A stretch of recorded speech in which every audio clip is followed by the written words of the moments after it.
Hi, everyone. Welcome. Thanks for being here. We'll get started in just a couple minutes.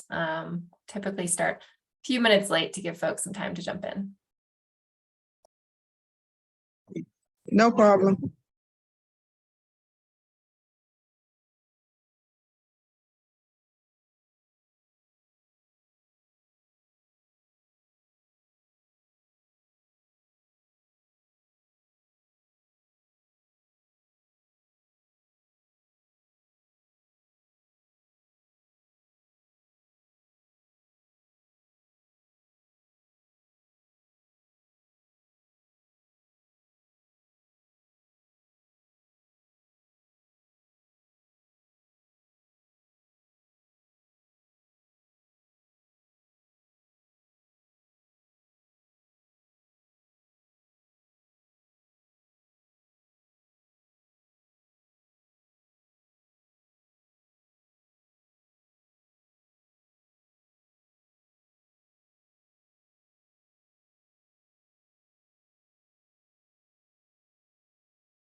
Welcome, everyone.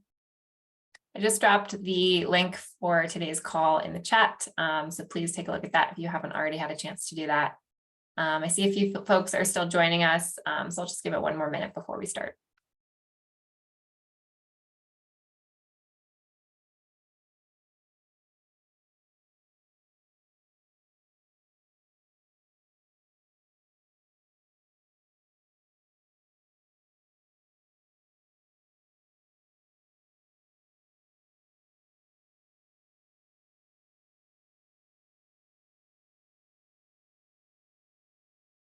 Okay, and I see a few folks have already jumped into this, so thank you.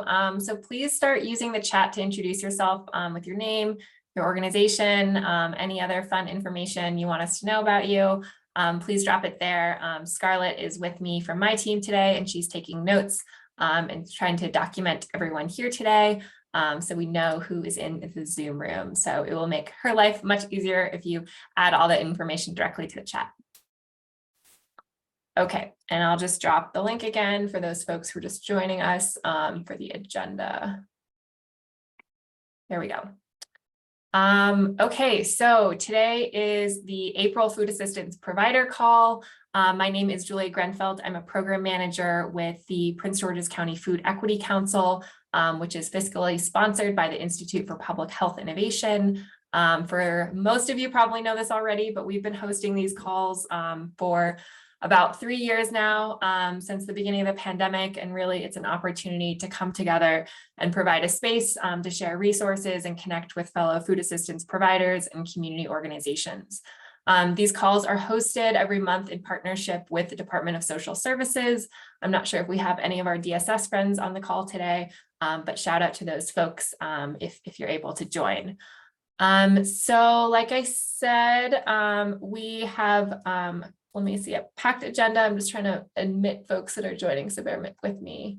Okay, so let me just drop the agenda one more time since I see a few folks are just jumping in. Okay, so we are going to run through a few different topics today. Oftentimes we kind of keep these calls focused on one specific topic area.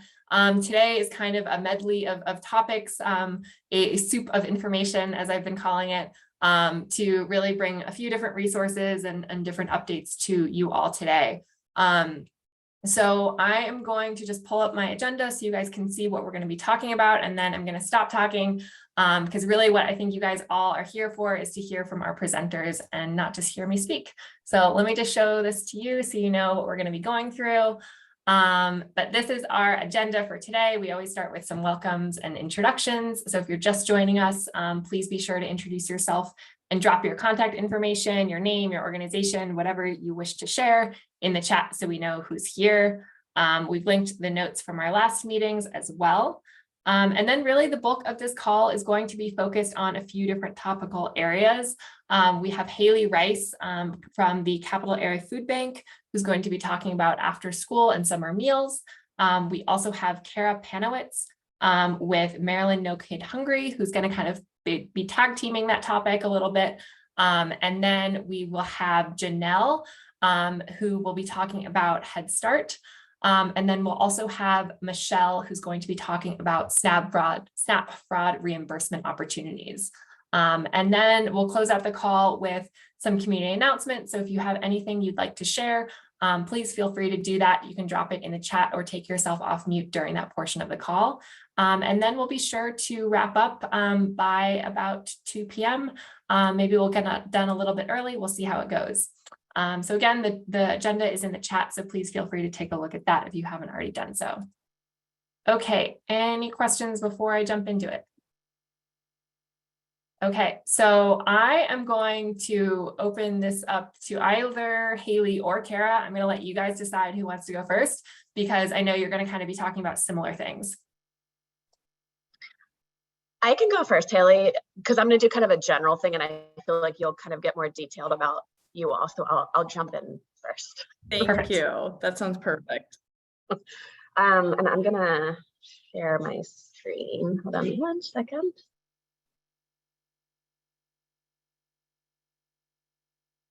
Okay.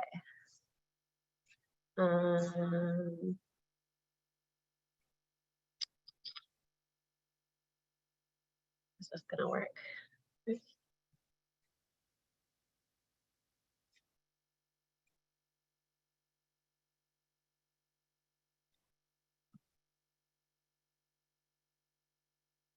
Okay, we'll see how this goes. I don't know how to go into this, but you guys can see what's happening, so that's fine. So like Julia said, I'm Kara from No Kid Hungry, Maryland. We're part of a national organization, No Kid Hungry, which is part of Share Our Strengths, headquartered in DC. And I have been on the Maryland team for 10 years now, focusing on mostly on summer and after school meals. So I'm just going to give you a little overview of summer meals in general. And then Haley, who is the provider, can go into more detail about the programs. So what is the Summer Meals Program? I know some of you are probably very familiar. Some of you may not be as familiar. Basically, it's school meals for kids during the summer that are free.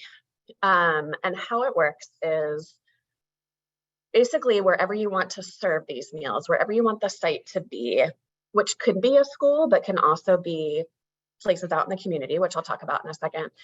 It has to be a location where the local school of that location has at least 50% or more kids eligible for free or reduced price meals. So it gets a little tricky figuring out where that is. But there is a large part, as I'm sure most of you know, in Prince George's County that is eligible. The meals are free for kids 18 and under. Sites can be open, meaning that any kid 18 and under can walk in and just grab a meal. Or closed, meaning you have a specific program like a camp or something like that kids have to sign up for. And you don't let walk-ins, you can still serve those types of sites too. And then there are USDA nutrition guidelines that have to be followed, but the sponsors, who I'll talk about in a second, make sure all that happens. One thing I wanted to clarify about for this summer is over the pandemic, I know a lot of folks got used to just getting free meals all over the county, all over the state, all over the country. There was not that requirement that you had to be in an area with 50% or more kids eligible for free or reduced price meals, which was wonderful. But unfortunately, that's not the case anymore.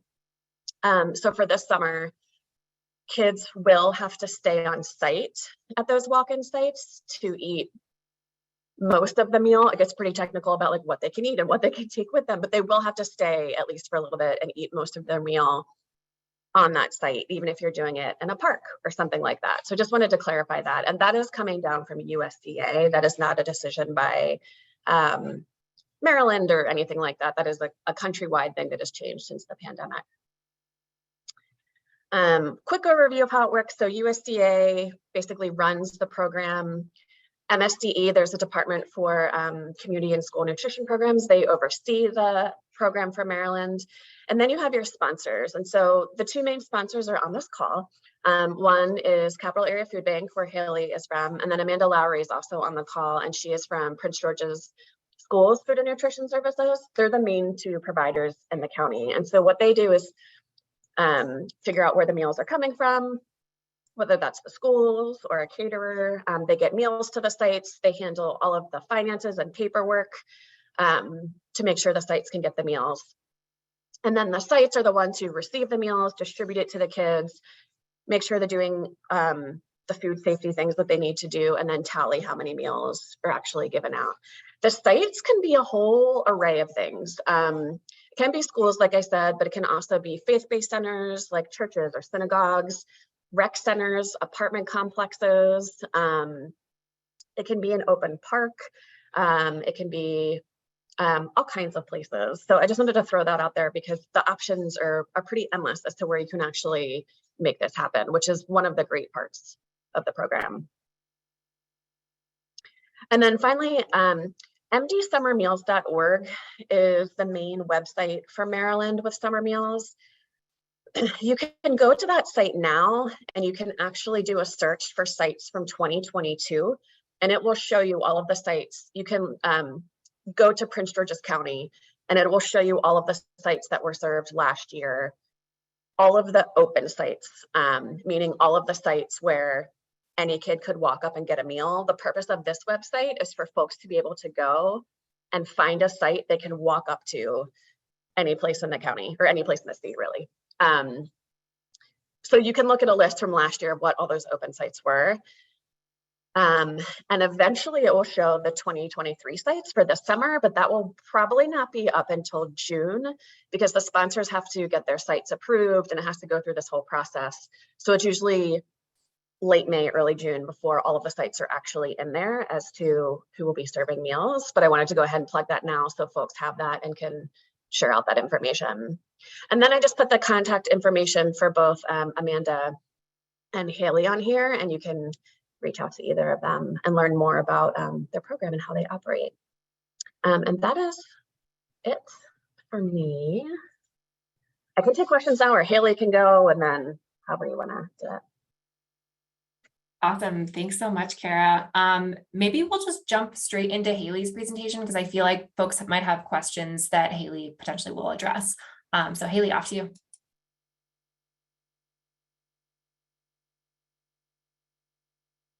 Awesome. Can everyone see this? Looks good. Great. Okay. And I apologize. I keep getting an internet is weak connection. So if you need me to repeat anything at any time, please let me know. But thank you so much, Julia, for allowing me to present today. My name is Haley Rice. I am the After School and Summer Meals Specialist at Capital Area Food Bank, and I work specifically for the Maryland region. All right. A little bit about After School and Summer Meals. So Capital Area Food Bank operates 2 federal nutrition programs, and those are the Child and Adult Care Food Program, CACFP, and the Summer Food Service Program, SFSP, which Kara just presented about. And we work with a vendor to deliver healthy and nutritionally balanced meals directly to partner sites. We are one of those sponsors that Kara had referred to in her presentation, so we sponsor and administer this program. Okay, and we work with completely unaffiliated sites, so you don't necessarily have to be a food bank partner. You don't have to be like in our network previously to work with us. Okay, so our sites record meals served for Capital Area Food Bank to receive reimbursement for meals served. Okay, so this is just recording part of service, so we can submit monthly claims to the state. And our sites are diverse. We serve at a lot of community centers, some childcare centers, summer camps, churches, etc. And I saw a lot of friendly faces on this video call. So give me a little wave if you've worked with us in the past. All right, so this is our program requirements. We do require that all sites are able to serve at least 10 children aged 5 to 18 daily. We also require that you have the capacity to monitor meal service and serve meals on site. As Kara had mentioned before, we are requiring children to consume the meals on site. They can't just grab and go anymore because those waivers from the pandemic have ended. So you must have the space and capacity to monitor that. You also must have adequate staffing to serve meals, complete required records, communicate to Capital Area Food Bank staff regularly, and provide enrichment activities or programming for children. This is not a federal requirement for the summer program, but it is a best practice in order to encourage more kids to participate in meal service and draw kids to the site. If there are enrichment programs, anything like sports, arts and crafts, Bible study, anything like that would count as enrichment. Again, located in an area where 50% or more households are eligible for free and reduced price lunches. And then for CACFP only, which is the after schools component, you do need to have some form of childcare license, and that would be through the Maryland State Department of Education, or a current fire inspection and a health permit to serve food in a nonprofit facility. If you do not have these, you can just reach out to us if you're interested in becoming a partner, and we can help you, obtain these documents.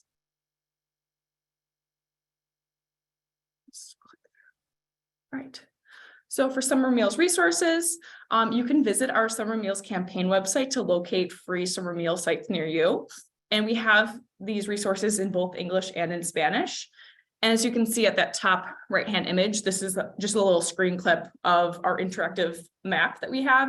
And this shows all summer meal sites in the DMV. This is not limited to capital area food bank sites. This also includes like Prince George's County, DCPS, any other sponsors are included on this map. And if you click on any of those little dots, it can tell you the hours of operation, their address, etc. We will begin our campaign in late spring, and we have more info to come out about promotional materials and kickoff events. Right, so partnering with Capital Area Food Bank. Why partner with Capital Area Food Bank? CACFP and SFSP are completely free for sites if you're sponsored by Capital Area Food Bank. Again, these meals provide federal nutrition guidelines, and this means that the meals are healthy and nutritionally balanced. Okay, they're created to meet the dietary guidelines for Americans, so they're all very nutritionally balanced. This also can reduce administrative burden for sites who are self-sponsoring CACFP and SFSP. And so we have had sites that have been, self-sponsoring and have come to Capital Area Food Bank when it just becomes too much of an administrative burden. So we can help sites like that out as well. And lastly, it can help spend a lot less staff time, related to meal preparation and serving meals. All right, so if you or anyone that you're in contact with is interested in becoming an after school and summer meals partner, please email me. My email is hrice@capitalareafoodbank.org, and I can send you an application for our summer meals for 2023. We are looking to finalize our sites by the end of the month. So if you or anyone you know is interested, please reach out to me as soon as possible. And then again, if you're looking for something for the school year for an aftercare program, we can definitely put you on our after school meals wait list, and I will send you the application when we send those out in June. Okay. And then lastly, we have some additional resources with Capital Area Food Bank. This is just general food bank resources. We have a Get Help website that helps you locate any food resources and some other resources in the area. All you need to do is type in a zip code, and it can, show you geographically where those sites are. And you can just use this website here. If anyone wants to take a screenshot of that, you can do that right now, or I can type it in the chat afterwards. All right, do you have any questions? Thank you so much. So if anyone has any questions for either Kara or Haley, now is your time to ask them. So please take yourself off mute or drop them in the chat.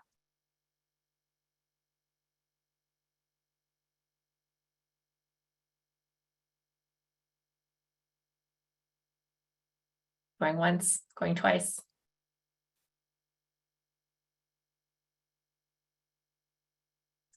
I have a question about the types of meals that are served at the sites.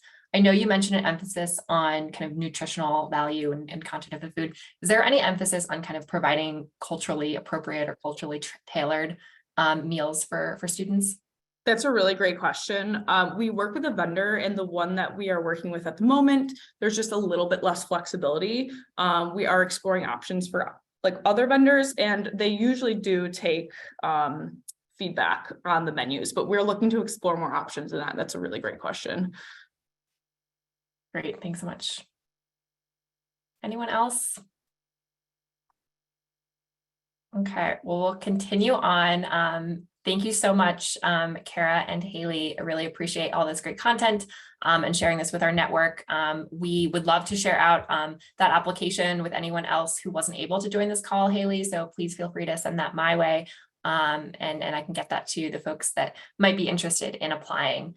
So please feel free to reach out to Kara or Haley if you have any additional questions, or you can drop them in the chat if you didn't get to them during our Q&A time. Okay, so we're going to continue on with our agenda. So the next presentation, we're going to hear from Janelle McGhee, who is the Family Services and Health Supervisor at Easterseals Community and Disability Services, who's going to be talking about Head Start. So Janelle, I'll pass it to you.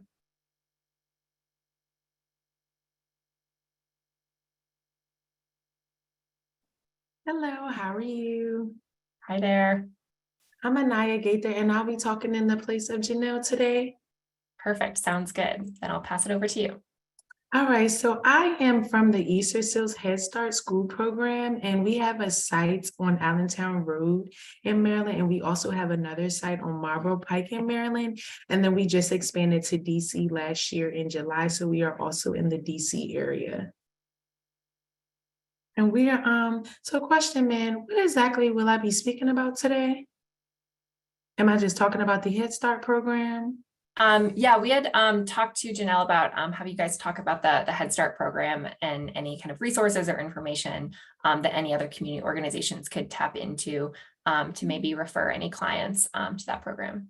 Okay, thank you so much for the update. So right now in our Maryland program, we serve children ages infants as low as 6 weeks old to 5 years old in Maryland. So for our Maryland program, we focus on getting our children ready for kindergarten. And if there are any families that are living in certain service areas, so right now in Maryland, we service District Heights, Capitol Heights, Suitland, Upper Marlboro, Brandywine, Accokeek, Accokeek, and then we also service Suitland. So those are the areas that we service in Maryland. And we also, like, if you have any homeless families that are living out of our service area, we also will take you because you are considered homeless, which means that you don't have a permanent address, and we would definitely take you if you are homeless. And for our DC program, we service pregnant women and also service children ages 6 weeks to 2 years old.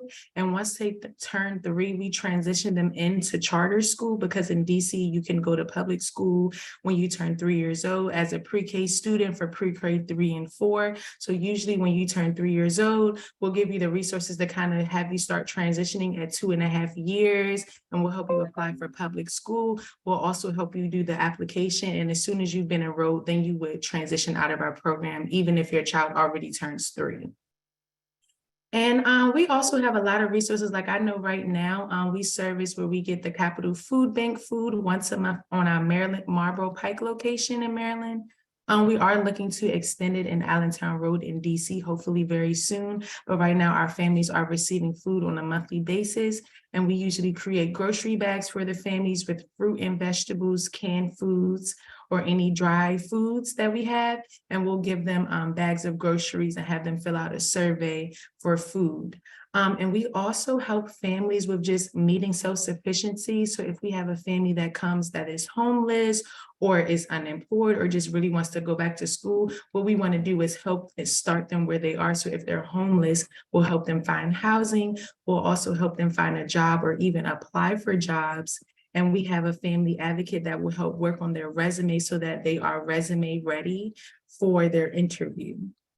And we also have a lady that comes once a month and speaks, and we have resume building workshops, and she'll just talk about things like, you know, what do you need on your resume? What do you need to worry about in your interview, how to dress for an interview, and maybe even reviewing our parents' resumes and helping update their resumes so that they are ready to apply for jobs. And those are some other good things we do here. We'll also help them with housing. So we'll give them those resources to where they can complete the application. We have a program that helps them with car seat vouchers, or we'll also give them a voucher to just maybe even need a bed for their child. So like a little small bed, whether it's a crib or just a regular small bed for their toddler. And I think that's pretty much it. I would say during the holidays, we do help families with making sure we give them resources to get Thanksgiving food or maybe even food to cook for Thanksgiving. And for Christmas, we usually try to give them like a little package to where they might get something nice like a book and a small toy for their child for Christmas, just to, you know, give families those resources to have a nice Christmas for their child also. And that's pretty much all we serve. Did anybody have any questions about anything? Any questions for Anaya? Would you mind dropping your contact information and maybe your website or any additional resources if folks want to get a hold of you or anyone else on your team?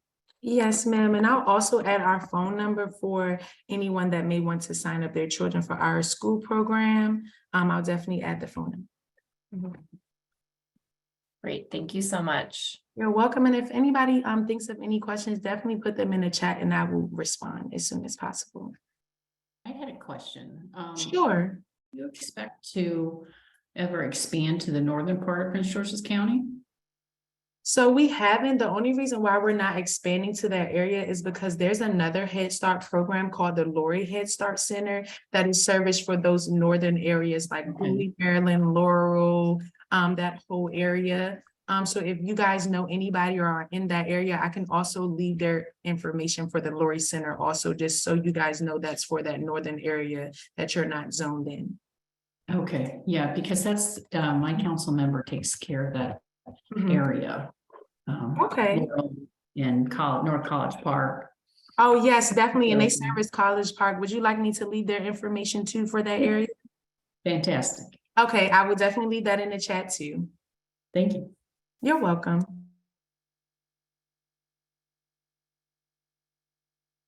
Great, any other questions? Oops, is somebody else asking? Sure. Okay, do I have a chance for a question? This is Kathy, hi, from Our Savior's Lutheran Church. So to receive some of the services you were talking about, such as help with resume writing and job interviews and such, do children have to be enrolled in your project, or can we just send anybody who might be coming to us for food out to you to get some of that assistance? So the parent would have to have a child enrolled in our program in order to receive those services. Okay, all right, thank you. Are you ever looking for a satellite building to hold some of those services without the actual Head Start? Oh, no, we haven't. Because I'd love to have somebody come to our site maybe once a month or so and do some help with resume writing and job interviews. So what I can do is, do you mind if I take your information down, and I don't mind reaching out to the lady that actually comes and does the services for the resumes? Do you mind if putting your information in the chat, and I can reach out to you to let her know to extend your information over to her? Can I give it to you orally right now? I'm on my phone, so I can't do a chat. Yes, Kathy, ma'am. Yes, Kathy, why don't I can connect you guys via email. So Okay. yeah, I'll send you an email. Okay, thank you so much. Okay. And I'll definitely reach out to her for you because it's all virtual, so it will be perfect. Thank you very much. You're welcome. Thanks, Kathy. Any Thank other you. questions? Thanks.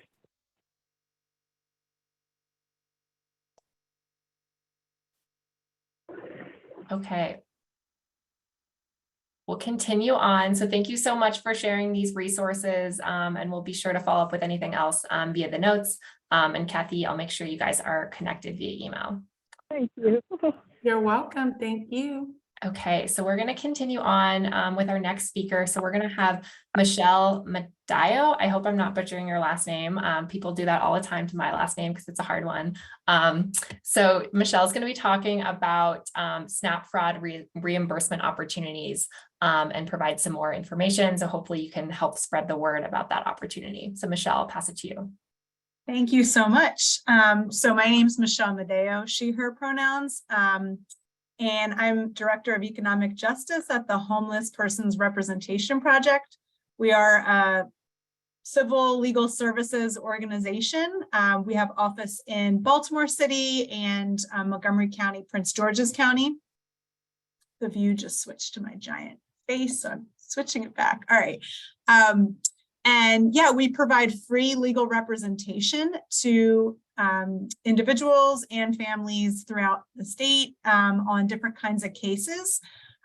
So definitely SNAP is a big area of our work.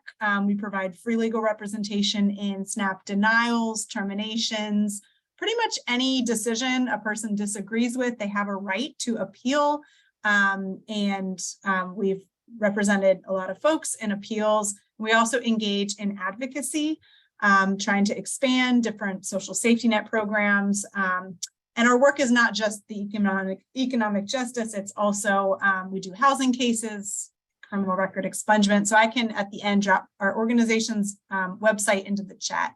But it's really nice to be here. I really appreciate this opportunity. And I'm really excited to share some excellent news. I'm just feeling a lot of energy because a law that we worked really hard, or a bill we worked really hard on related to what I'm going to talk about actually just passed within the last 5 minutes.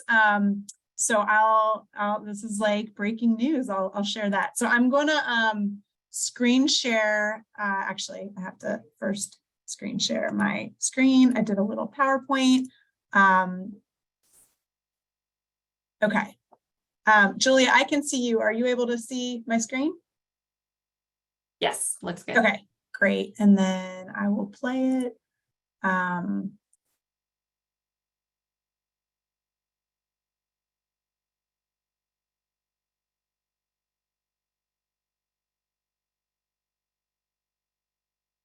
Okay, display settings. I hope folks can see it.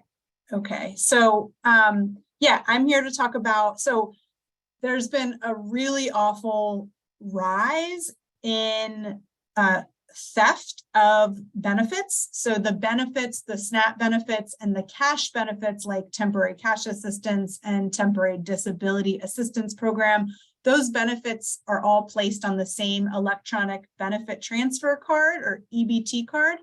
And in the last year, since beginning of 2022, there was just a huge rise in electronic theft of these benefits. So even though a person maintained exclusive possession of their EBT card, their benefits would just be stolen. And there's a variety of different scams and crimes happening. Probably the most common one we've heard about is skimming, which is when, when you swipe the card at like an ATM or a point of purchase machine to purchase your groceries, if the machine has been tampered with and there's an illegal skimming device placed on it, which is extremely difficult to see, even if you know what you're looking for. If the machine has been tampered with, when you swipe the card, it steals your data from the magnetic strip. It steals your EBT card number, and then there's usually either cameras somewhere or an overlay on top of the machine. So when you type in your PIN, they also now have your PIN. And so with the card number and the PIN, whoever is behind this illegal operation is able to now clone a fake card and go and spend your benefits. And this happens without any knowledge of the person who's the benefit, the card holder. And so a lot of people just think, because a lot of times the Department of Social Services will close cases incorrectly. So a lot of times the person thinks, oh, my case closed out. They don't realize a theft occurred. But there have been, it's just skyrocketed in 2022. There were also a lot of thefts in 2021. I think in 2021, it was at least 137 households had this happen to them. And in 2022, it was well over 1,000. I forget the exact number. And then it's only gotten worse in recent months. So we now have a new administration with the Department of Human Services. And as of a week or two ago, Maryland Department of Human Services is now replacing stolen food and cash assistance. So this is great. We're really happy to see this, and this is the result of a lot of advocacy, and a lot of the advocates are, actually part of this group. I know Prince George's County Food Equity Council and Montgomery County Food Council were part of some of the groups that participated in sign-on letters and other advocacy efforts, Maryland Hunger Solutions. There's a lot of collaboration that went into the advocacy. So we're really happy that the department is now replacing stolen food and cash assistance benefits. Currently, the department is only replacing benefits stolen on or after October 1st of 2022. But like I said, the law is actually changing. So I will talk about that later, but I'm going to first focus on what they're currently doing, and then I'll talk about what the new law will do. So I'll also put this in the chat at the end of the presentation, but the way to apply for reimbursement, you go to this website and the claim form is there. There's also a frequently asked questions section. There's outreach material with flyers. They have it in English and Spanish. The department actually did a really good job rolling out the reimbursement. So the 3 ways to apply: you could apply online through the MD Think website. And when I stop the presentation, I could screen share and just show, where this is. You could apply in person at any local DSS office.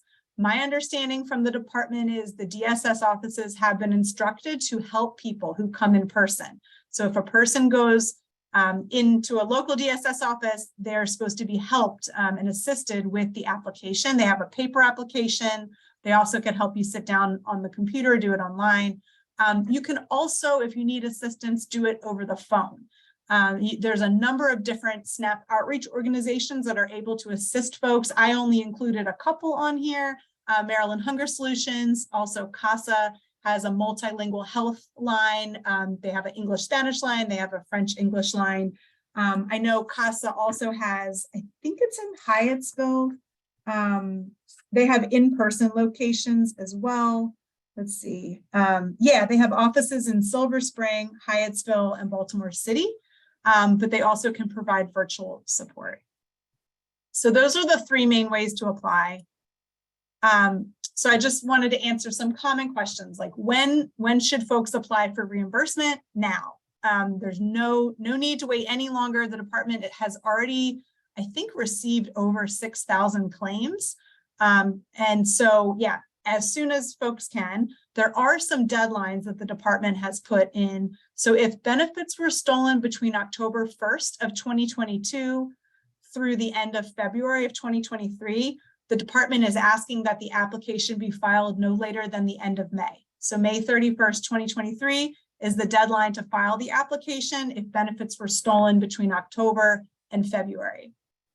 If benefits were stolen on or after March 1st of 2023, the victim has 45 days to apply for reimbursement. And the 45 days, like the clock starts when the victim learned their benefits were stolen. So a lot of people, like I mentioned before, don't know that when, like a lot of people, when they don't get benefits on their card, they think their case closed out, there was a mistake. It might not be the first day they realize there's no benefits. That might not be the same day they learned the benefits are not there because they were stolen. So the 45-day time frame starts when they found out their benefits were stolen. These timeframes might change with the new law because the new law does not specify timeframes, but I don't want to get too in the weeds right now. The current policy is if your benefits were stolen before February, end of February, you've got to apply by the end of May. If your benefits were stolen from March 1st or after, you've got 45 days. So how much will be replaced? Currently, the department is only reimbursing at most 2 months of benefits. So let's say your monthly benefit amount is $500. You get $500 in SNAP each month. But let's say you had $2,000 stolen. Right now, the department is only replacing up to 2 months. So that would be, they would replace $1,000, even though $2,000 is what was stolen. Also, the department is only reimbursing at most 2 months of stolen benefits within each federal fiscal year. So if you had your benefits stolen in October, and then again in February, and then again in April, you would only get 2 months replaced because of this 2 thefts per federal fiscal year limit.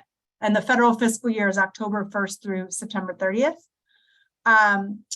But So the General Assembly, which is, the lawmakers in Maryland, passed Senate Bill 2 and House Bill 502. It's the same bill. And they both passed it with a lot of support. Senate passed it unanimously. House, almost everyone voted for it, in favor of it. So the next step is we need the governor to sign it. And as soon as it gets signed, it becomes law, because it was actually written as an emergency bill. So very, very soon the law will change in Maryland. So I just wanted to give a preview of what's to come. The new law requires the department to replace benefits anytime a theft occurs and in the amount that was stolen. So kind of unlimited, like if a theft occurred, no matter how many times it occurred, the department will have to replace those benefits and in the amount that was actually stolen. So what happens after a person applies for reimbursement? The department has said it will replace benefits within 10 to 15 days if the department determines the household is eligible for replacement. So there's a different hotline the department created, the numbers in here, to check on the status of a claim. After a person files for reimbursement, they would receive a written notice explaining the decision. So either kind of three things could happen. They could get approved in the full amount, they could get denied in the full amount, or they could get partially approved, partially denied. So like the example I gave before, partially approved for $1,000, but denied for the other 1,000. And so with any decision of the department, you can challenge a decision you disagree with by filing an appeal. And the appeals you would file within 90 days of the department's decision. So if you get denied or partially denied, that's something that you can appeal. The new law, that's current. The new law, once it takes effect, actually allows the individual to appeal and get their benefits continuing while the case is on appeal. So let's say someone, their benefits were stolen, the department determines no theft, that they apply for reimbursement, the department determines no theft occurred, we're denying your claim for the reimbursement.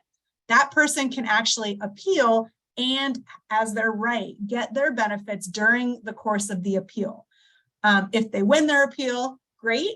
They got their benefits all along and didn't experience a gap in benefits. If they lose their appeal, the department could seek reimbursement of the benefits they got during the appeal, but it's only, I think, I have to look back at the law. I think it's whatever is more, either $5 a month or 5% of their benefits or $10 a month at most is what they could recoup. So the point of this is we know from the families and individuals we work with whose benefits have been stolen that like waiting and having a gap in benefits is really, really harmful in terms of, food insecurity, experiencing hunger, folks are falling behind on bills and getting, eviction notices. It's just a really awful scenario when this happens. And so to prevent that gap, they could, if they don't get reimbursed, they could file an appeal and get their benefits continuing while the case is on appeal.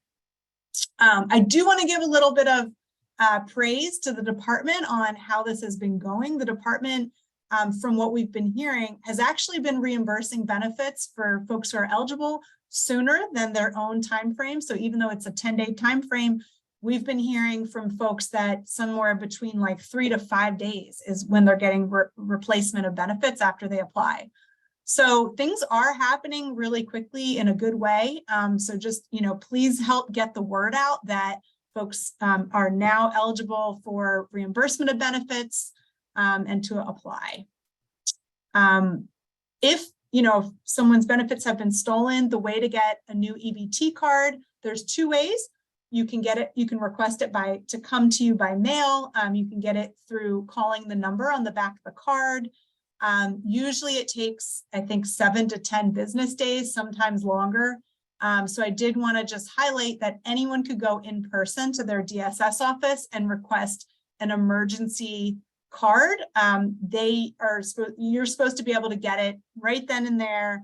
We've heard some offices are telling folks, you have to wait 10 to 15 business days and then come back. But I confirmed with the department today, their policy is anyone can come to the DSS office to request a vault card or an emergency EBT card, and they should be under the policy given a new card.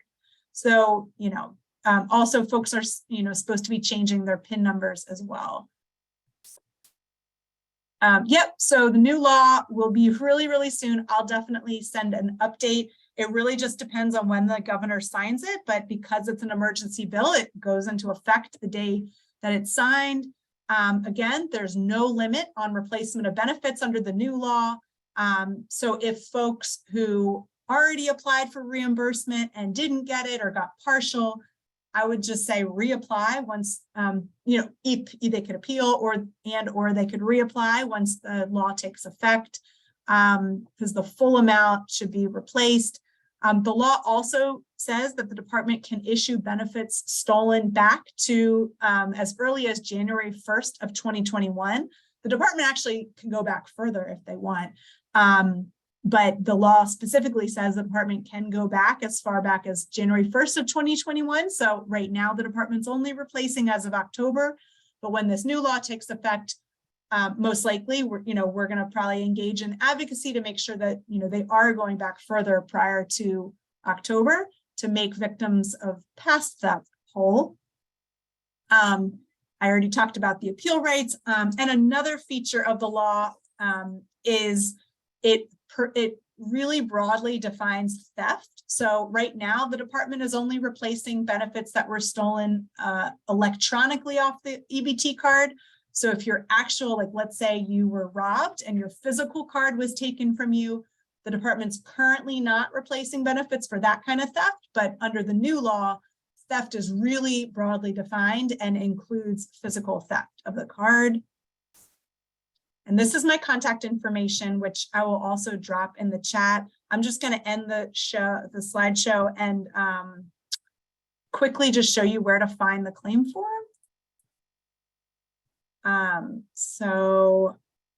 And then I will be done and happy to answer any questions. Well, this is what the paper one looks like. So EBT fraud claim attestation form is what it's called. Any field that actually has a red asterisk star on it is a required field, but the department intentionally tried to make only what they really need required. So if someone does not fill out a section that's not required, they can still submit it. It's just the red asterisk is what's required. It says case ID, client ID, social security number. You only really need one of these. So the case ID and client ID are on the top right corner of the written notices a person gets from DSS. Social security number, person would know. If a person does not have a social security number, they could just write their client ID or case ID. But actually it doesn't look like a required field on here. I'm sure it would help the department a lot to pull that information up. But I don't see the red asterisk. But then it talks about how are your benefits stolen. In my experience, most people have no idea, right? You just know, you checked your card, there's nothing there. So if you don't know, you just check off, I don't know. And then it asks here, did you file a police report? So even though there's a red asterisk there, it means that question is required, yes or no. But I do want to emphasize police reports are not required. All that's required is, signing this attestation form. If you did file a police report, that could help the department in their investigation. It would be great for them to have the number, but it's absolutely not required for the department to have a police report. And there's a lot of reasons why someone might not be able to file a police report. Sometimes it costs money. We know it's not safe for everyone to interact with law enforcement. There might be access issues in terms of language or disability or just transportation. So a lot of reasons why a person might not have filed a police report. And I just want to emphasize it's not required. And the new law actually says the department cannot require someone to file a police report. So, and then down here, it talks about transactions, amounts stolen. If a person doesn't know all the individual transactions, the department actually has the EBT transaction history, and they should probably be able to pull it up pretty quickly. So I would say just, whatever but whatever was actually stolen, the person should claim the full amount, even if it's more than what they think the department is going to be able to reimburse. Yeah, so it's a 2-page application. I will quickly show the online application, which is, I'll drop the link in the chat right now.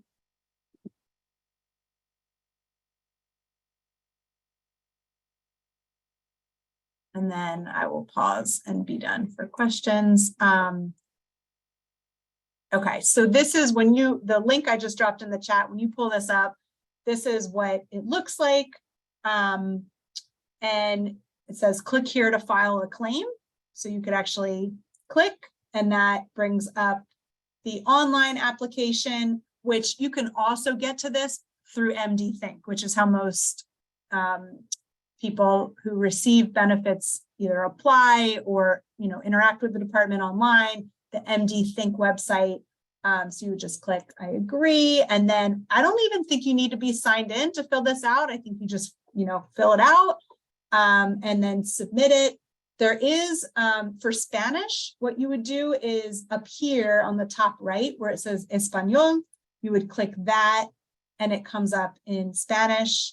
And they also at the offices have the Spanish paper applications as well.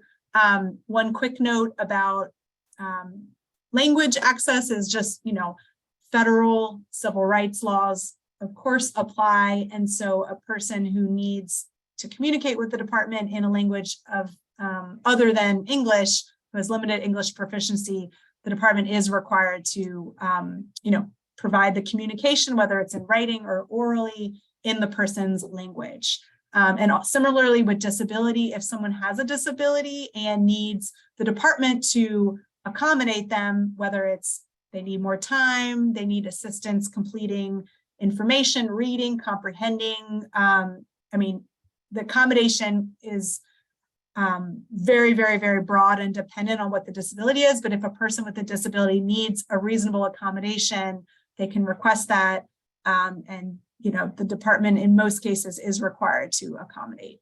But again, those are things I can assist with as well. If you're welcome to refer folks to Homeless Persons Representation Project, and I'll drop my information in the chat. So that was a lot of talking. Thank you for listening. I will pause and happily answer any questions. Thank you so much, Michelle. This was a wealth of information, and I think everyone here was definitely needed to hear this, myself included. So really appreciate you sharing the details about this. I know there's a few questions that have already been dropped in the chat, so maybe we can just turn to these, and then if folks have other questions, feel free to drop those in as well. So let me see, there was one question. Mary asked, how do individuals learn their benefits have been stolen? That's a really good question. Usually, so in our experience of working with a lot of folks that this happened to, usually what happens is person is at the grocery store going to spend their money. They know what day of the month they get their benefits, they go to spend their money and there's nothing there. Or for cash assistance, you go to the ATM to make a withdrawal, nothing's there.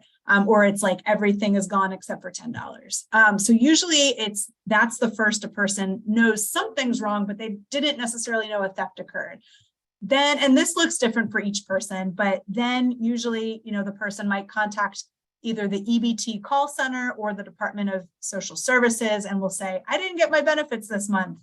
And the department will say, yes, we deposited your benefits on, April 6th, and you withdrew them at 2 a.m. Or this is just an example. So it's usually like a kind of gathering of facts. Like you first realize that your benefits aren't on your card. You didn't spend them and you were supposed to get them. So then you find out, is my case closed? What's going on? The department says, no, your case is active. We deposited the benefits on your card.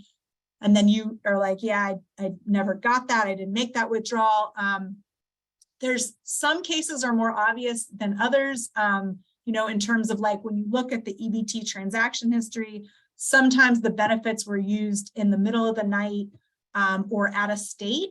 But sometimes not. Sometimes it's like 3 miles from where you live. And so the department is investigating. But regardless of the circumstances, if your benefits were stolen and you didn't use them, you should apply for reimbursement no matter if it's obvious or not.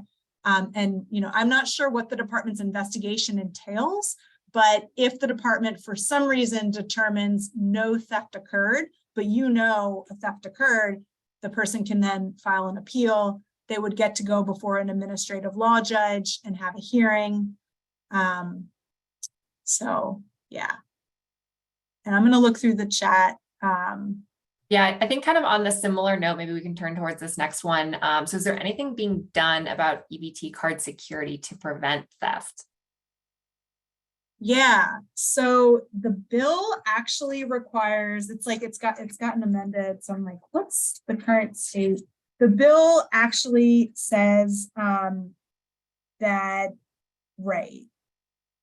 Basically, there's a number of steps the department will have to take. And we do have a new secretary who his name is Rafael Lopez. He really understands how inequitable it is for people who are receiving SNAP and cash assistance. You get your benefits and your income on the EBT card, which doesn't have the same protections as if you are, banking with a debit card or you have a credit card. Like, it's really inequitable that, as a consumer, you have different rights and protections, and he totally gets that. And so the kind of main things that I think the bill talks about and that he's committed to working towards, and I should say the department totally supported the bill, and that was great to have their support.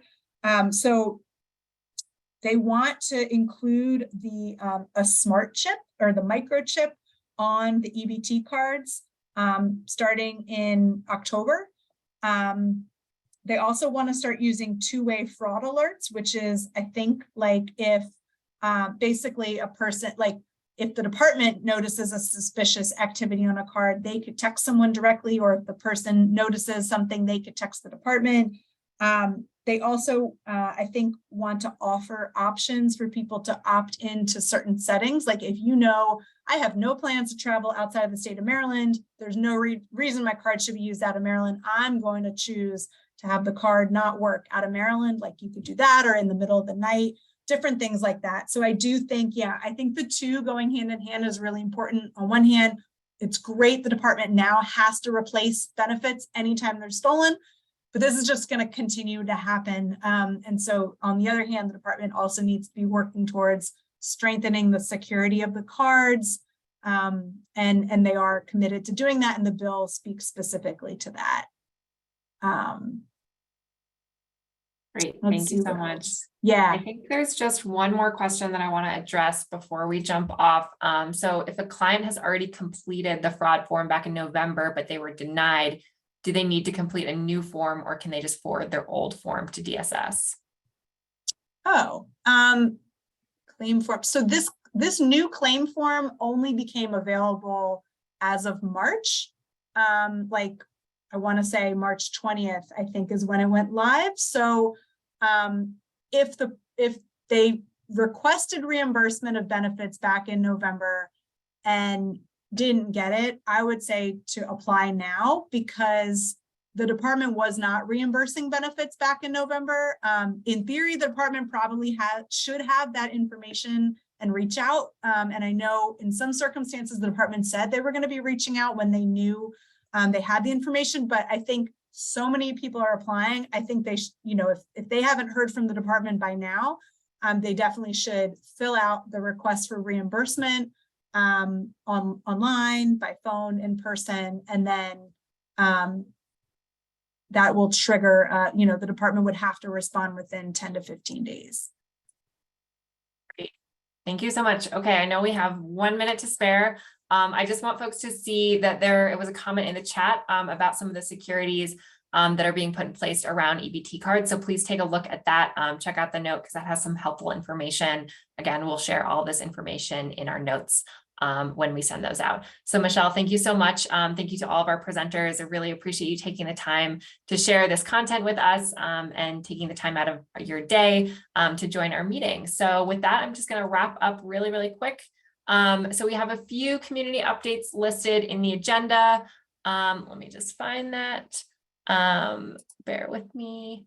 So I just provided a link to a grant opportunity if anyone's interested in looking at that. I know you guys are always looking for funding opportunities. And then I've just been kind of holding this standing piece about SNAP emergency allotment. So that's included in our agenda and will be included in our notes. So please be sure that you are passing that out, getting that the word out about the end to the emergency allotments. So folks will have likely seen a reduction in their SNAP benefits by now. We know this is impacting a lot of the communities in Prince George's County. So if you're hearing anything, if you have any information about kind of what's happening at your food distribution sites, are you seeing more clients? Are you hearing things from the clients that you're serving? We would love to hear that information just so we can kind of information gather and kind of piece together what's happening and what you guys are seeing on the ground. So I'll likely be sending some more information out via email. So please keep your eyes out for that. Okay, so with that, I think we're going to wrap up. Our next call will be in May. So please join us then. We'll be sending out additional information about that call topic. So yeah, please keep your eyes out for our notes. We'll send out the recording. I know some of you asked for that. So that will all be shared via our listserv. So if you're not already signed up, please drop your name and your contact information in the chat so we can sign you up. Okay, and apologies for going a minute over. I always like to keep these on time. But I hope you guys have a great rest of your day, and hopefully I'll see you all at our next call in May. Have a good one. Thank you.